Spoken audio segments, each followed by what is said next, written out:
What represents the ash in your life at the moment?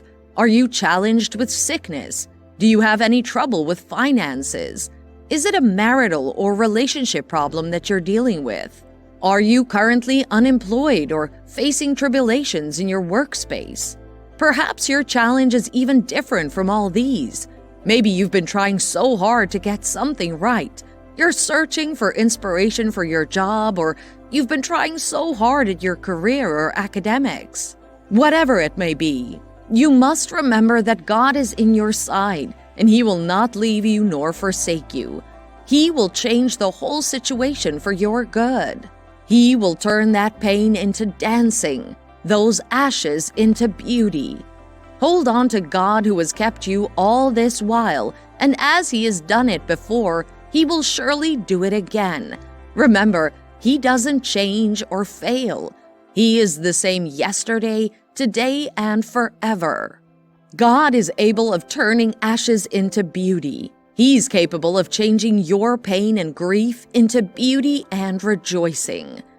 One thing that makes our ashes more painful to deal with is the temptation to think we're on the wrong path because we're faced with grief or pains. However, just because your path isn't as smooth as you would want it to be doesn't mean it's not your path. If you were sure that God's path for you before the ashes, then you should still hold firm because it's still God's path for you. God didn't say that our paths will be smooth and free of challenges. What He said is that, quote, "When you pass through the waters, I will be with you, and through the rivers, they will not overwhelm you. When you walk through the fire, you will not be burned or scorched, nor will the flame kindle upon you." End quote. Isaiah 43 verse 2.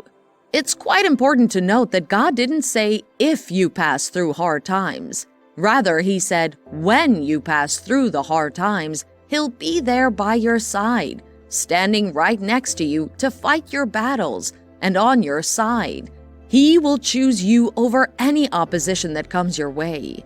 You must note that each person has their ashes, their pain, and it's best you understand and accept it and let God turn the worries into dancing. If God has promised to turn sorrows into joy, it's because there was first a need, a weakness, ash that needed to be turned into beauty, and He's capable of turning situations around. Even when you don't see it, God is working for your sake. He's about to turn your ashes into some massive beauty. God makes beauty out of ashes. He makes beautiful situations come out of ugly situations. And He has a plan already that He's working on just for you. God's power is in action over your weaknesses and ashes. He will make beauty out of those weak, ugly, and bad moments. Don't give up yet. God will crown you with His glory. For your sake, He will not keep silent. He will not remain quiet, till your salvation shines out like the bright dawn, like a blazing torch. The nations will see your glory, and you will be called by a new name that the Lord shall give to you. You will no longer be called deserted. The Lord will hold you in His hand for all to see. A splendid crown in the hand of God you shall be. Ashes refer to our deepest wounds, deepest griefs, the very things that you twirl in bed without finding sleep. It refers to places and situations in our lives where we are prone to despair and where things are difficult. The term beauty for ashes isn't just a sentiment. It comes directly from the Bible. When we speak of ashes, what comes to your mind? Ashes are things that bring you into humbleness. It shows an expression of grief, pain, or suffering. The term beauty for ashes was said by the prophet Isaiah, who was declaring God's favorable year to the Israelites. He said that God has anointed him with His Spirit to help the people. Then he said, quote, "And to provide for those who grieve in Zion, to bestow on them a crown of beauty instead of ashes, the oil of joy instead of mourning, and a garment of praise instead of a spirit of despair." End quote.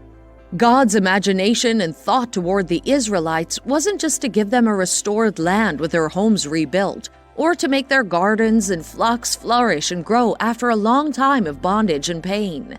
No, rather, God used an exchange language while speaking to Isaiah.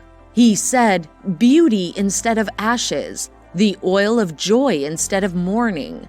This means that God isn't just interested in helping them out of their difficulties and challenges. He's much more interested in taking the bad situations and calling forth good in exchange for it. Beauty for ashes. He won't just sweep the ashes away. Rather, he would give beauty for the much ashes. The same way God promised the Israelites, he also will bring it to pass in your life. God will give you great blessings, great restoration, and great joy for all the negative things that represent ashes in your life. God making beauty out of ashes is an amazing picture of what he can do, and we already saw that with the people of Israel. God is a joy giver. He gives joys that are beyond the surface. He will extend deep into you and exchange your weaknesses and pains into joy and more joy. He will release you from any bondage that is bringing you sorrow. Don't let your pains or troubles make you feel defeated. Fully hand over your ashes to God and let him make beauty from them. Let God's presence continually be beautiful to you. Let him calm the storm for you while he's making the pottery of your beauty. He would make the pottery of beauty and give you while taking away the ugly things in your life. The Hebrew word used to describe beauty for ashes is from the Hebrew word that isn't easily translated to English. The word means a headdress, crown, or tiara. This means that God is going to wipe out the ashes and crown you with a beautiful tiara. If you can accept your pain and grief, then you would be able to overcome it by leaving it at the feet and presence of God. He will put on new headdresses and tiaras for you, and everyone would see it and recognize God's efforts in your life.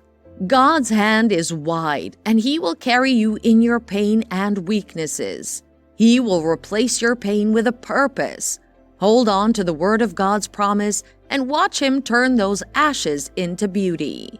Not every day can be a happy day. This is reality, so you must accept it and leave it to God. Many times the days can be filled with so much pain and grief that leaves a deep mark and scar in our hearts. It may be the loss of a loved one, a job, or a hard diagnosis. Whatever it is, God will change it for you and give you beauty for those ashes.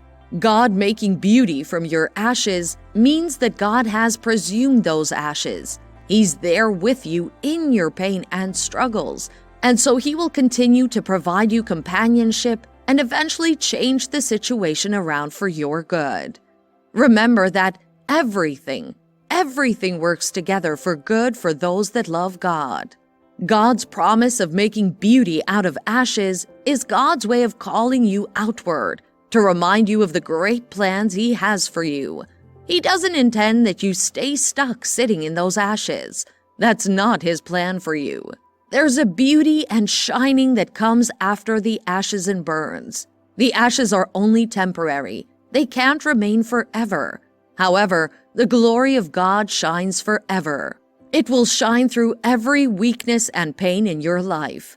There's hope, there's grace, there's beauty for those of your pains. Don't give up just yet. God is already working on plans to bring you out of those ashes. He will make beauty from your ashes, and when he's done, you and others would marvel at the great things that you've become. Don't give up. Don't be frustrated. Rather, give up your cares and burdens to God and let him work on them. Beauty for ashes.